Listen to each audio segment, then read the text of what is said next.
Reyes, capítulo 18, versículo 30. Vamos a leerlo al unísono, un versículo que nos va a permitir conocer la temática que el Señor tiene para cada uno de nosotros en esta mañana. Dice el versículo 30: entonces dijo Elías a todo el pueblo: acercaos a mí. Y todo el pueblo se le acercó, y él arregló el altar de Jehová que estaba arruinado. Vamos a leer nuevamente, hermanos. Vamos a meditar cada palabra que tiene esta porción, porque es de mucha edificación para el pueblo de Cristo el día de hoy. Entonces dijo Elías a todo el pueblo: acercaos a mí. Y todo el pueblo se le acercó, y él arregló el altar de Jehová que estaba arruinado. Amén. Podemos tomar asiento. El día de hoy el Señor nos está invitando a que tengamos una mirada a nuestro altar delante del Eterno.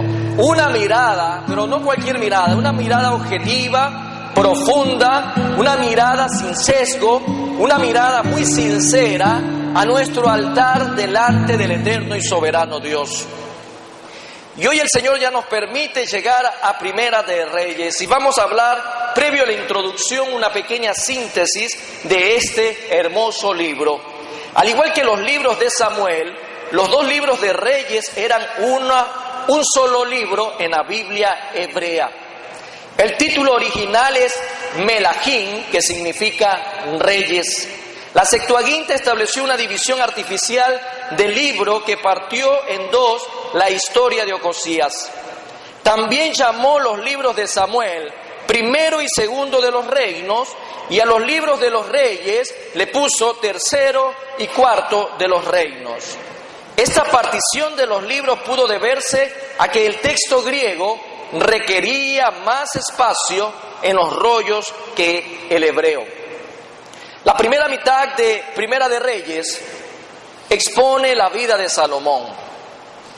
Bajo su liderazgo, Israel llegó a la cumbre de su poder, expansión y gloria.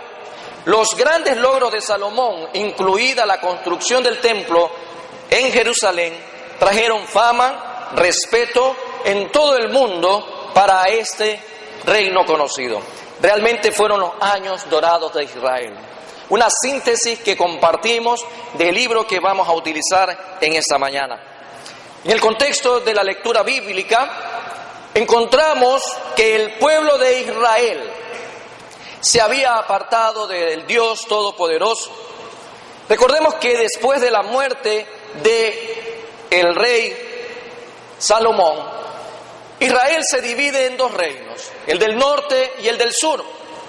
Y el mensaje el día de hoy, a través de los personajes bíblicos que vamos a encontrar, se desarrolla en el reino del norte, en el reino de Israel. Este pueblo había caído en terrible idolatría, llevada allí por Jeroboam, quien reinaba el reino del norte, cuando movido por el temor de la casa que le habían entregado, se fuera a Jerusalén. O sea, el temor que tenía Jeroboam en ese contexto era que él temía que la gente suba al reino, en este caso del sur, a adorar nuevamente a Dios. ¿Y qué es lo que hace de manera muy astuta Jeroboam? Mete la idolatría levantando dos becerros de oro para que adoraran, para que no tuvieran la necesidad de trasladarse a ningún lado, sino que él introduce la idolatría en el pueblo de Israel. Y usted puede ver esto en el pecado de Jeroboam en Primera de Reyes 12, 25 al 33, como parte del contexto. Con el tiempo, el pueblo que comenzó a ser idólatra se aparta de Dios, se aparta de Adonai, se aparta de Elohim, y en su amor y misericordia siempre ha intentado rescatar y levantar al pueblo, y envía a un profeta llamado Elías para hacerlos volver de la idolatría. Elías estaba llamado a confrontar la idolatría del pueblo. Pero ¿en qué momento es levantado Elías? Elías se levanta en el tiempo donde ya no estaba reinando Jeroboam, ahora reinaba Acab. un rey bastante perverso, hijo de Onri. Este rey gobernó 22 años en el reino del norte, y como hacía todo lo contrario a los que habían reinado antes de él, era el más malo, por decirlo así, de los que le habían antecedido. Y toma por mujer a una mujer llamada Jezabel, hija del rey Egbal, rey de los sidonios. Esta mujer lleva a Agag a la idolatría, a que se adore, ya que el pueblo tenía un antecedente de idolatría. Ahora lo sumerge más en la idolatría y lo invita a adorar a Baal y a Asera. Todo esto es parte de un contexto en el cual nos va a permitir ubicar en esta mañana, en este hermoso mensaje, una mirada a nuestro altar delante del Eterno. Primero, es necesario que podamos hacer el diagnóstico en nuestra vida, a donde nos está exhortando el Señor en esta mañana. Miremos nuestro altar, miremos aquel altar de adoración y vamos a ver primero nuestro entorno y nuestras relaciones. Y vamos a ir haciendo una comparación, una analogía de lo que ocurría en el tiempo de Elías, en el tiempo donde Acab gobernaba, donde el pueblo de Israel fue sumergido a la idolatría, y lo que está pasando hoy en pleno siglo XXI con el pueblo de Dios. Vamos a tomar entonces dentro de esta primera parte una mirada al entorno y nuestras relaciones. En los días del profeta Elías, el pueblo de Israel había dejado a Dios. Lo mencionamos hace poco. Había dejado a Dios, le habían dado la espalda y se habían ido en pos de dioses y adoraban a naciones paganas, dioses de otras naciones introducidos en el pueblo de Israel. Era ahora el pan de cada día.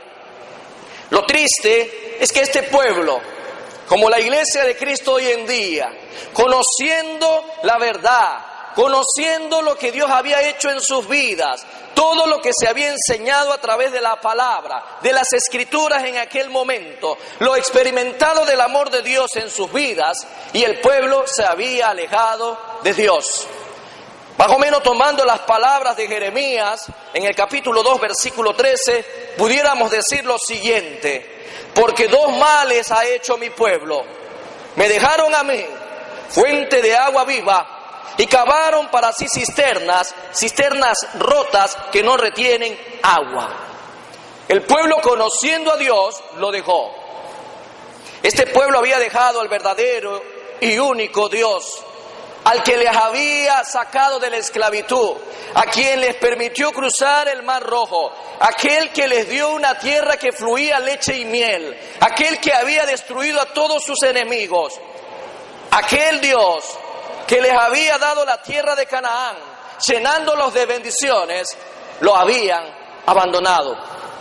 El pueblo abandonó a Dios. Y Elías toma algo importante que había ocurrido ya en el pueblo de Israel mucho tiempo atrás, en el tiempo de Josué.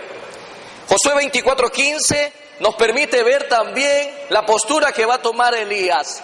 Acordémonos de esta postura en la última parte del versículo 15 de Josué 24. ¿A quiénes vamos a servir? Y lo ponía a confrontar entre los dioses paganos, los dioses de sus padres, o al Dios de Israel. Y le dice Josué: pero yo y mi casa serviremos a Jehová. Y el pensamiento que tiene Elías es desafiar a escoger a quién debe de servir. Ya el pueblo había sido confrontado en este antecedente y nuevamente llamado a tomar una decisión. En el tiempo de Elías, cuando todavía prevalecía el politeísmo en todos los derredores del pueblo de Dios, era preciso que se tuviera que tomar la fidelidad, la decisión de ser fiel únicamente a Jehová. Ya el pueblo había tomado una decisión mucho tiempo atrás y otra vez he confrontado a lo mismo. Dentro de los datos que tenemos en el mismo capítulo 18, dentro de los antecedentes a llegar al momento preciso de levantar y arreglar el altar, hacia donde se es llevado a enfrentarse Elías. Elías se enfrenta a los profetas falsos. Era un total de 850 profetas, 450 de Baal, 400 de Acera. Era un hombre que estaba en medio de tantos profetas. Pero profetas, ¿en dónde y a quién servía y en qué tierra? En la tierra de Israel, en medio del pueblo de Israel, producto de las desviaciones. Pero ante este escenario, Elías, como un buen profeta, no como los pseudos profetas hoy en día autodenominados, Elías cumple el rol que Dios le había dado y los lleva ante la aparente vacilación del pueblo respecto a su absoluta fidelidad. Establece una expresión muy gráfica para describir lo siguiente. Versículo 21 de Primera de Reyes 18, en nuestra lectura central.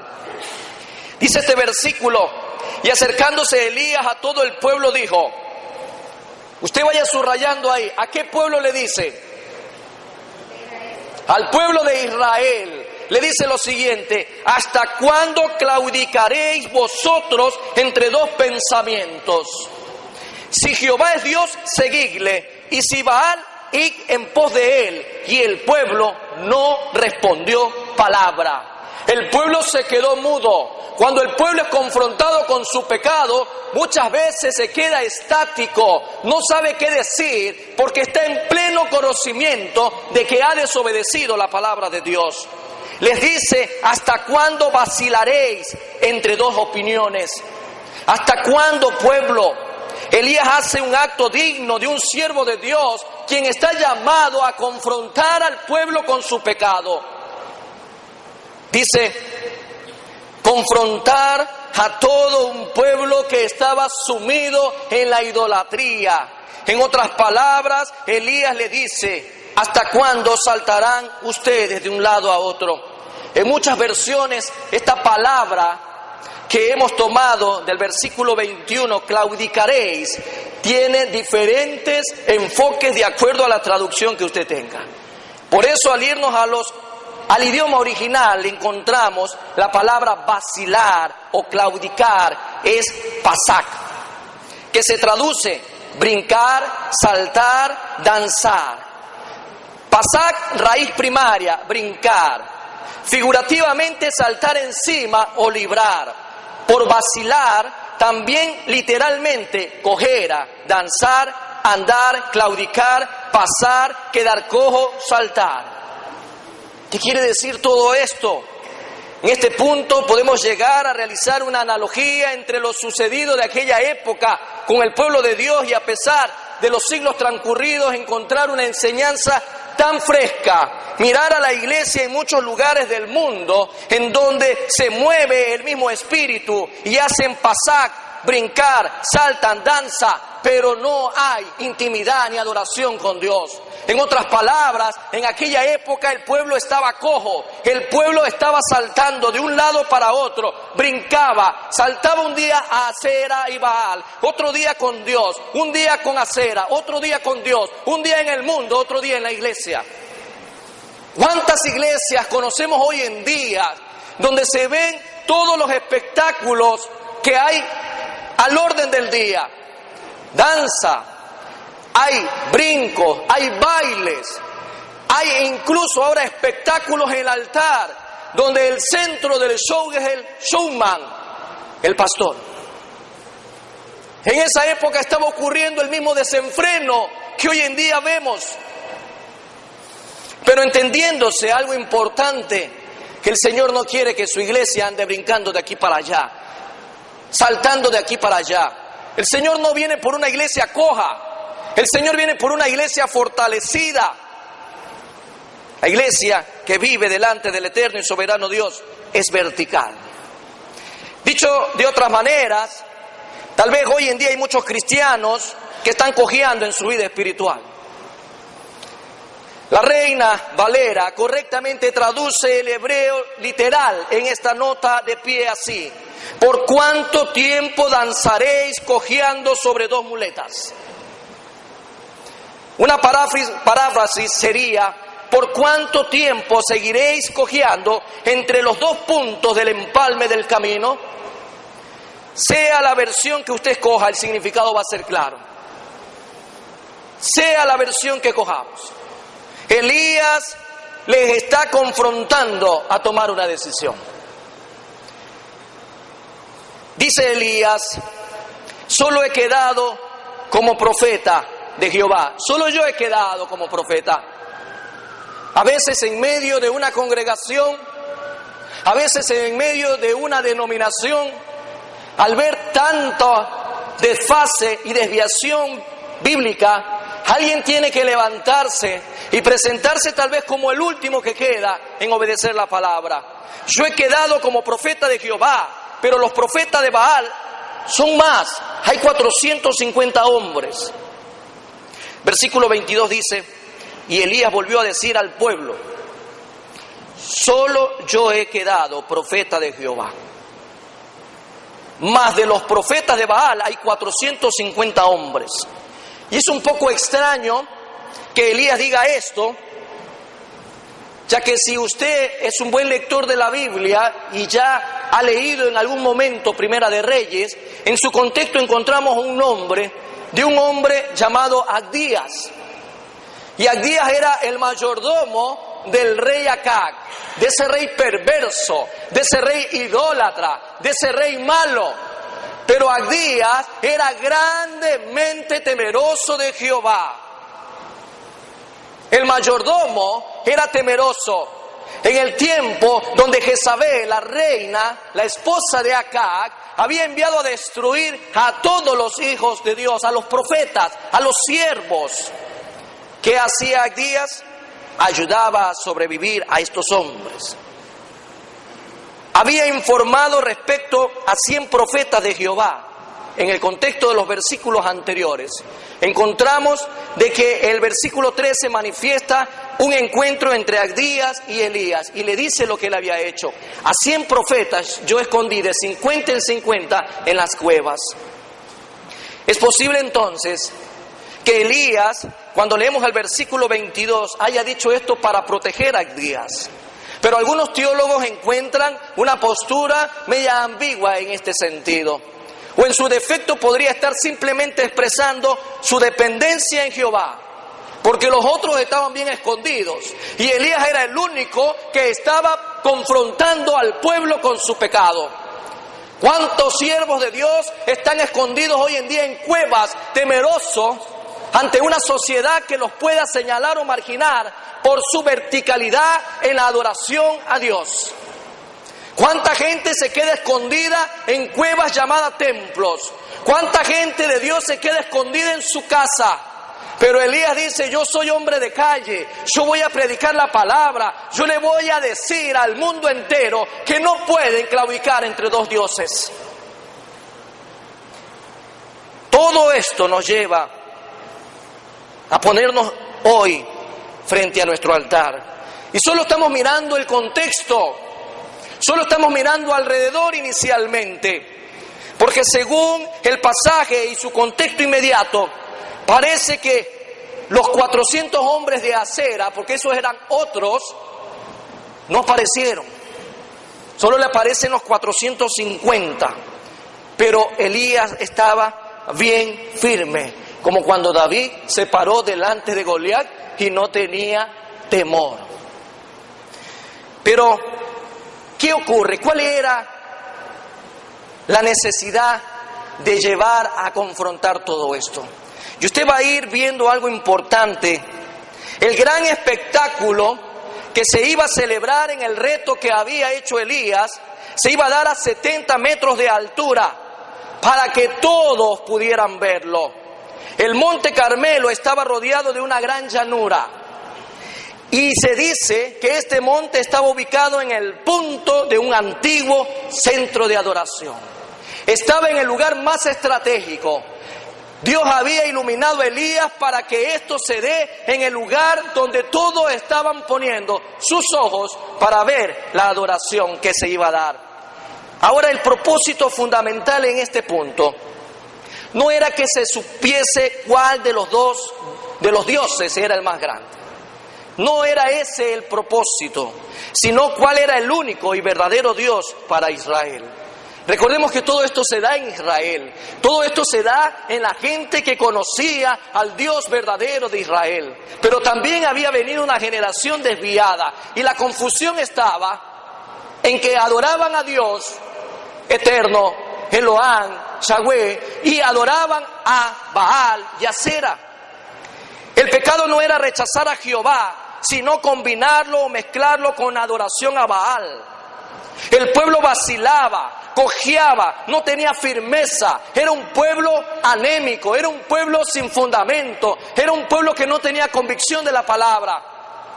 Y es lo que le pasa hoy en día a la iglesia, cuando la Biblia no es el alimento espiritual, cuando la Biblia no es la esencia de nuestra vida de crecimiento. Entonces el pueblo se encontraba cojeando, estaba tibio, estaba así, vacilando. El pueblo vacilaba mucho. Quería servir a Jehová. Señor, yo vengo a la iglesia, quiero adorarte, pero cuando sale de aquí quiero servir al mundo. Quiere servir a sus dioses, a sus ídolos. Y lo quieren hacer al mismo tiempo. Esto está como la India María, ni de aquí ni de allá. ¿Qué mismo es usted? ¿Qué mismo es la iglesia? ¿Es de Cristo o es del mundo? ¿O le sirve a los dos? ¿Al Rey y el eterno y soberano Dios o al príncipe de las tinieblas? Quería servir a Jehová y a Baal al mismo tiempo, totalmente equivocados. Eran renuentes o tenían temor de romper con alguna forma de adoración.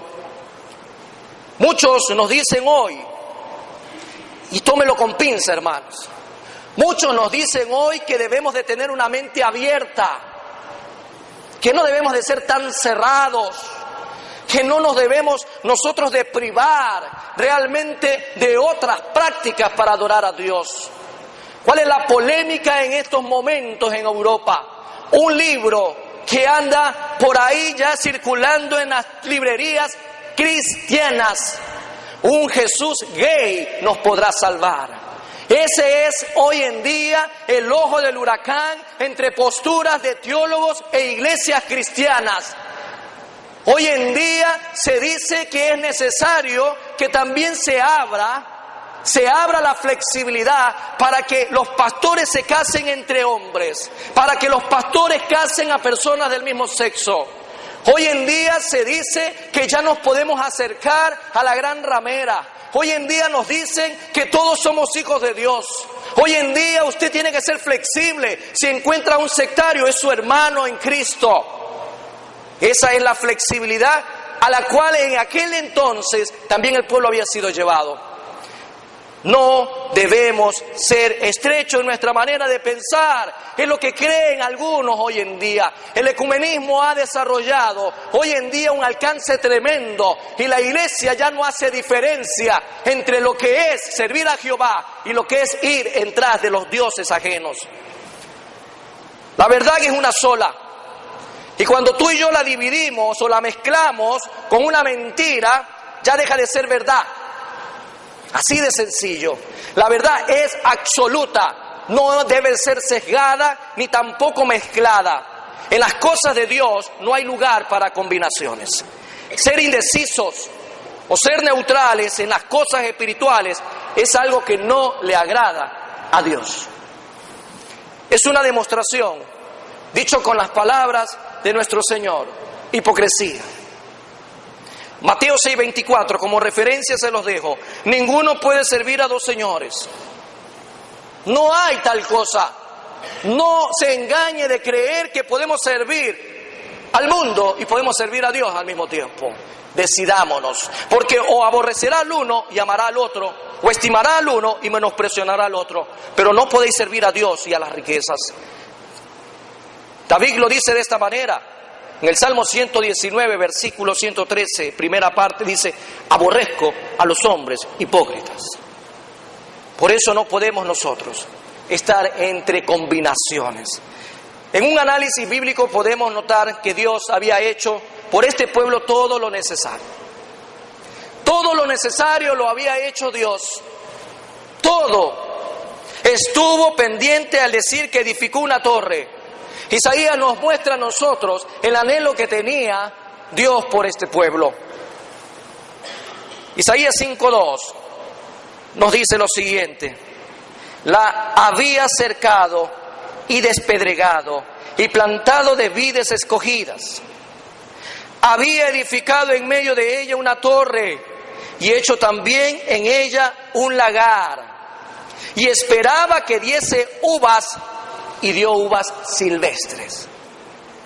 El lagar era aquel lugar donde se lleva la uva para extraer el vino, para sacar lo mejor de la uva, su esencia. En el versículo más adelante, versículo 4 de Isaías 5 dice: ¿qué más se podía hacer a mi viña que yo no haya hecho en ella? ¿Cómo, esperando yo que diese uvas, ha dado uvas silvestres? Es decir, que dieron el fruto que no deberían haber dado. Dieron el fruto como si hubieran sido abandonadas. Dios jamás dejó a su pueblo. Dios siempre estuvo ahí. Era el pueblo que se alejaba, era el pueblo en su infidelidad y en estas combinaciones de adoración entre uno y otro Dios. Pero en el caso del pueblo de Israel, siempre vemos que Dios ha estado pendiente de ellos. Los bendecía, los ayudaba en todo, pero el pueblo respondió mal. El pueblo dio el fruto contrario. Cuando tú das un fruto contrario a lo que Dios espera de ti, eso es fruto de la carne. Y usted con la carne puede hacer muchas cosas, hermano. Puede hacer bistec, guisado, puede hacer lomito, pero sigue siendo fruto de la carne. Y Dios no está esperando que tú y yo demos fruto de la carne, porque el fruto de la carne es fruto del pecado, resultado del extravío, resultado de haber abandonado a Dios. Ese es el fruto que estaba dando el pueblo en aquel entonces. Y es el fruto que Dios no quiere que la iglesia hoy en día esté dando. El Señor tuvo que quitar el portillo, tuvo que quitar la cerca y todo lo dejó a este pueblo a merced de que sus enemigos hicieran lo que tenían que hacer con él. Pero el pueblo no aprendía la lección. ¿Qué fruto nosotros tenemos que dar hoy en día? ¿Qué fruto estamos dando? ¿Fruto de la carne o fruto del Espíritu? Dios espera que nosotros demos ese fruto del Espíritu, que el amor, el gozo, la paz y todos estos elementos que deben de ser parte de nuestra vida sean el fruto que presentemos delante de Dios. Pero llega un momento crucial, porque para llegar a hablar del fruto, tenemos que ahora ver qué ocurre en el centro del altar. El centro del altar.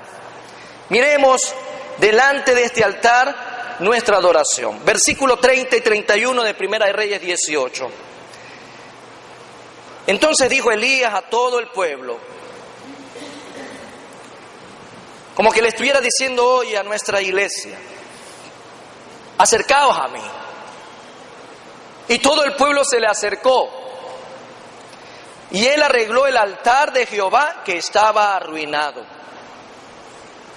¿Qué encontró Elías? El altar de Jehová que estaba arruinado. Va viendo las pistas cómo van tomando ahí forma.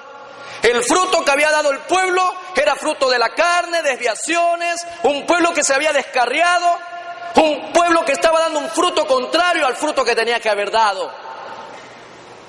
¿Por qué? Porque Elías encuentra el altar de Jehová arruinado. Versículo 31 dice: y tomando Elías 12 piedras conforme al número de las tribus de los hijos de Jacob, al cual había sido dada palabra de Jehová diciendo: Israel será tu nombre. Aquí encontramos en el contexto del versículo del 25 al 29. Primero enfoquémonos en este contexto. ¿Qué es lo que estaba ocurriendo? Los profetas de Baal pasaron casi todo el día clamando a su Dios y no hubo respuesta. Un Dios con D minúscula que no daba respuesta. Ahora casi todos están exhaustos, muchos de ellos desangrados por la flagelación. Otros habían quedado roncos de tanto gritar. La escena era simplemente dramática y seguramente hubo un dejo de frustración colectiva de estos 450 hombres que pasaron casi todo el día clamando a su Dios de palo, de piedra, de arena, de lo que haya sido. Y no hubo respuesta alguna. Todos se han dado cuenta que Baal no pudo responder a pesar de todo lo que se hizo para eso. Ahora le toca el turno a un verdadero cristiano. Ahora le toca el turno a un verdadero hijo de Dios. Ahora le toca el turno a un profeta del verdadero Dios. Ahora es tiempo de poner fin a la crisis. Ahora es el momento de saber quién es el Dios verdadero. Así que lo primero que Elías hace es arreglar lo que está arruinado. A ver, ya ustedes hicieron su espectáculo, hicieron su show. Ahora vamos a poner orden. Vamos a poner orden. Y lo primero que hace Elías es arreglar el altar. Es arreglar el altar. ¿No es esto significativo para ti y para mí hoy en día? ¿Por qué se había abandonado el altar al Señor? Si estamos hablando de un pueblo que conocía a Dios, de un pueblo que había experimentado la mano de Dios, de un pueblo que había sido liberado de esclavitud, ¿no estamos hablando acaso de eso? ¿Por qué se había abandonado el altar al Señor? ¿Quiénes lo habían abandonado?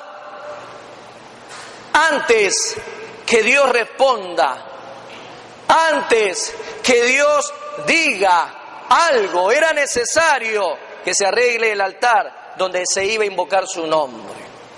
Esto es más o menos cuando usted ha escuchado esta expresión de mundo: límpiate primero la boca antes de hablar. Es más o menos parecido a esto.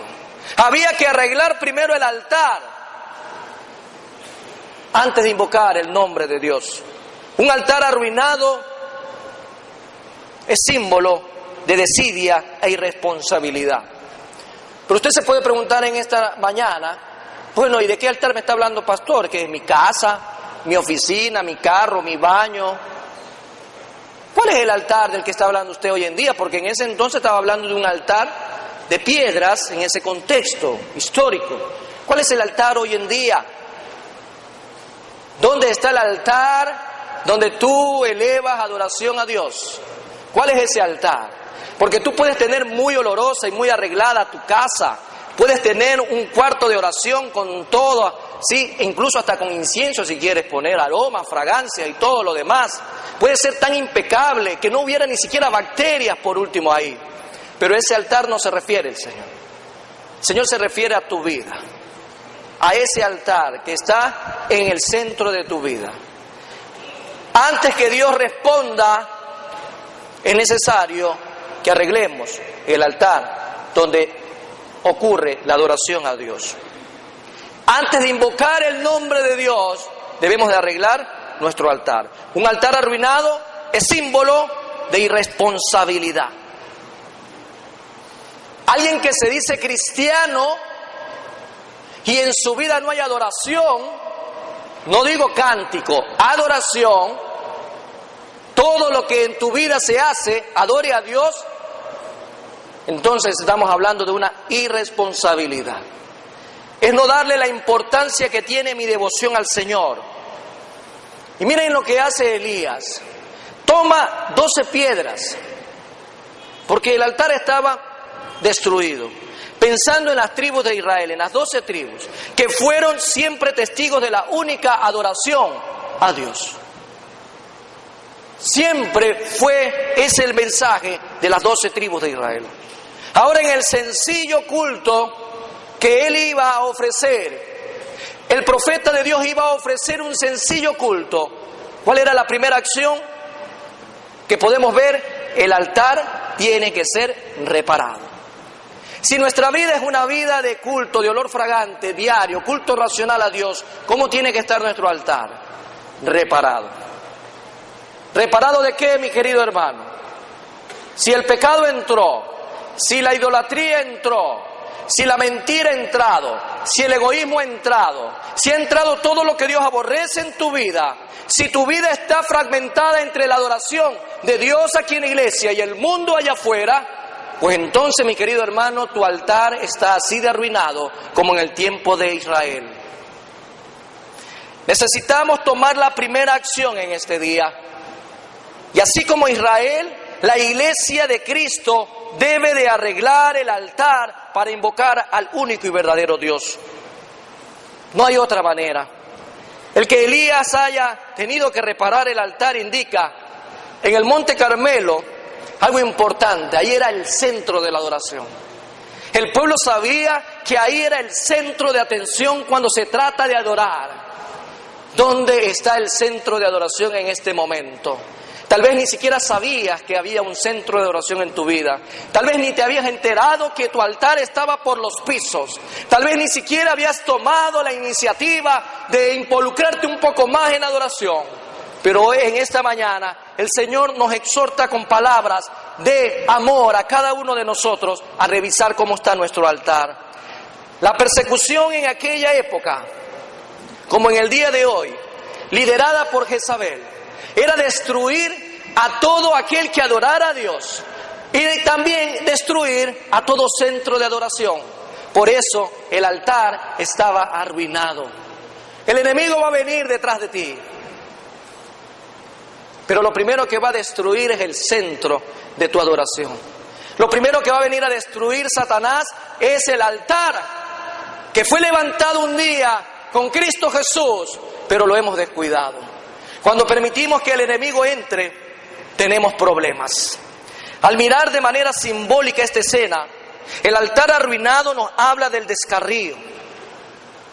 Lo primero que se hace para que una persona se aparte de Dios es muy fácil. Dejan de oír esto y comienzan a escuchar fábulas, historietas, cómics, novelas, telenovelas. Eso le había pasado al pueblo de Israel. Y mi querido hermano, con mucha preocupación me atrevo a decir que es lo que está pasando hoy, precisamente en la iglesia de Cristo. La gente está dejando de oír la palabra. Pablo le dice a los romanos en el capítulo 10, versículo 17, así que la fe es por el oír y el oír por la palabra de Dios. ¿Cómo llegamos a determinar esta consecuencia? Mejor dicho, esta causa que trae como consecuencia que el altar de Dios sea derribado, permitiendo que entre cualquier cosa que contamine y destruya el altar. Es por el contexto en 1 Samuel 3:1. ¿Qué pasaba en el tiempo del sacerdote Elí? Había escasez de palabra. No había palabra de Dios. Era muy vago lo que se decía en ese entonces. Versículo 1 de 1 Samuel 13 lo dejo para que usted lo lea después. Y la palabra de Jehová escaseaba en aquellos días. Escaseaba, no había visión con frecuencia. En aquellos días el sacerdote y el pueblo estaban en condiciones similares. Habían desórdenes dentro del sacerdocio, abusos de autoridad y diversas situaciones que hicieron que el pueblo dejara de congregarse. El pueblo dejó de alabar. Porque no había nada que los animara ni los nutriera. Porque cuando el nutriente de la palabra de Dios se aleja de tu vida, cuando el alimento se aleja de tu vida, ¿qué es lo que va a ocurrir, mi querido hermano y amigo, en esta mañana? Tú comenzarás a desviarte y intentarás cojear entre el mundo y la iglesia y tu altar se vendrá abajo. No había la amonestación en aquel entonces, en el tiempo de Elí, ni la enseñanza de las Escrituras. El pueblo se apartó, se descarrió y más adelante la gloria de Dios fue quitada de ellas. Se cae en una condición lamentable y triste. Lamentable y triste. Y mi querido hermano, yo he sido testigo de ver de esos casos tan tristes. Y todo, porque esto no es parte de la vida de un cristiano. Todo, porque venir a la iglesia, hermano, eso es cosa de otro mundo. Hoy muchos no asisten a la iglesia porque tuvieron una mala noche. El enjambre de 9 temblores provocó que la gente tenga mala noche y no se pueda levantar para venir a la iglesia. ¿O no le parece eso? Miremos lo que en la actualidad está pasando. Todo lo que va a bendecir, lo que llega con una profecía falsa a desearle prosperidad, es bienvenido en muchas iglesias. Mis queridos hermanos, el día de ayer, yo no sé si a usted le pasó, pero a mí me llegó noticias, porque tengo algunos vínculos importantes sobre información en el mundo entero, donde llegan noticias en donde ya se bautizan a las hermanas en traje de baño, en bikinis. ¿Cómo ese siervo de Dios puede bautizar en traje de baño a las hermanas? Imagínense el caos que se provocaría en una iglesia local. Ya es normal, es que hay que ser flexibles, hermanos. No hay que ser estrecho de mente. Si cuando usted va a la playa usted ve así a las hermanas, ¿por qué aquí en la iglesia bautizándolas no las podemos ver así? Y era un desfile una tras otra, un traje de baño más descotado que el otro, hermano. Eso es lo que está pasando. En la actualidad, todo el que bendice y que llega con una profecía falsa, desearles prosperidad, bienvenido sea a la iglesia. Pero sin embargo, se le cierra la puerta a la gente que predica, como en el tiempo de Elías, la palabra con punto y coma como debe de ser.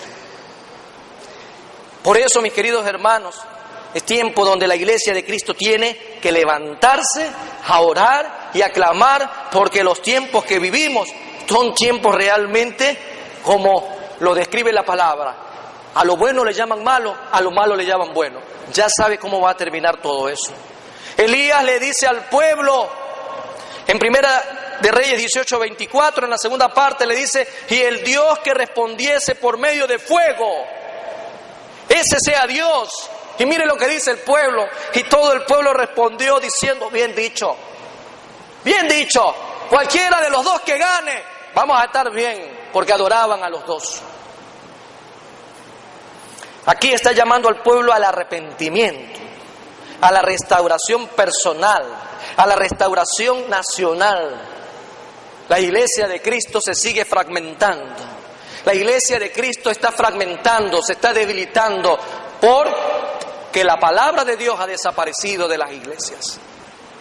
Las consecuencias son graves, mis queridos hermanos.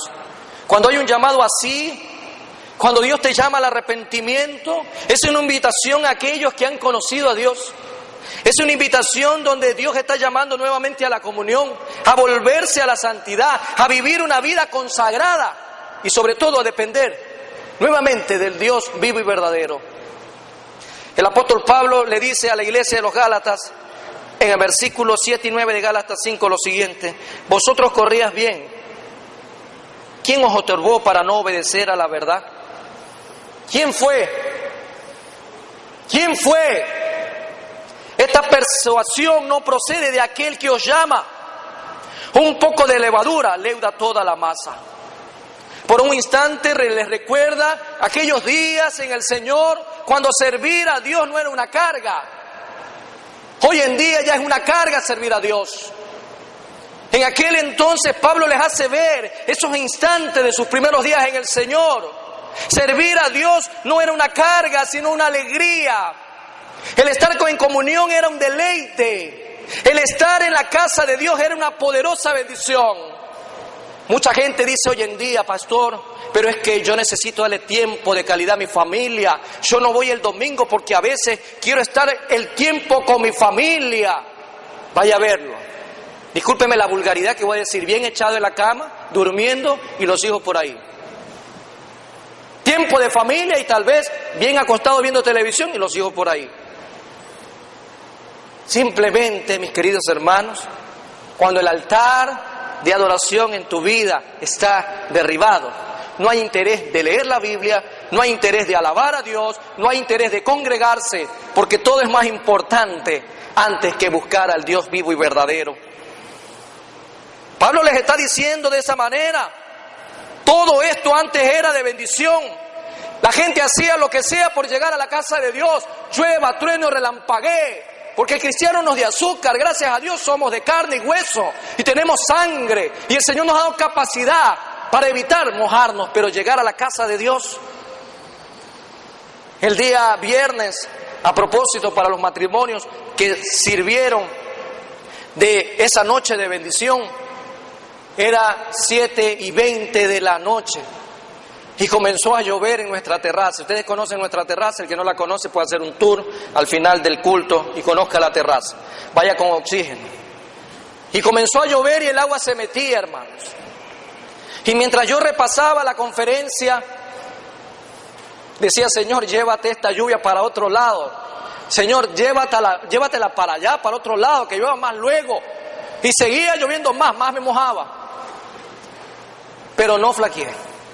Creí que ese evento, como se lo dije al Señor, es para glorificar su nombre, para darle la honra y la gloria a Él. Y que mis hermanos no se arrepientan en el camino. Uy, me voy a deshacer, sino que lleguen a la casa. Y tuvimos casa llena. Hermanos, tuvimos casa llena. Lo único extraño era que esa casa llena no era con la gente de esta casa. Pero se los dejo para reflexión.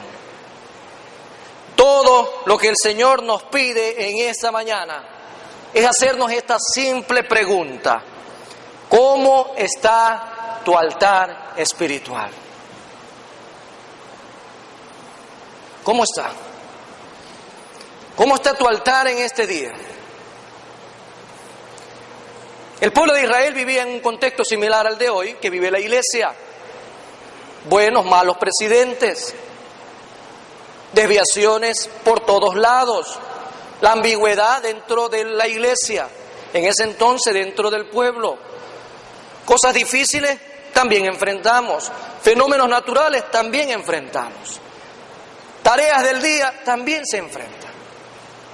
Hoy le pregunta a nuestra amada congregación el Señor: ¿cómo está tu altar espiritual?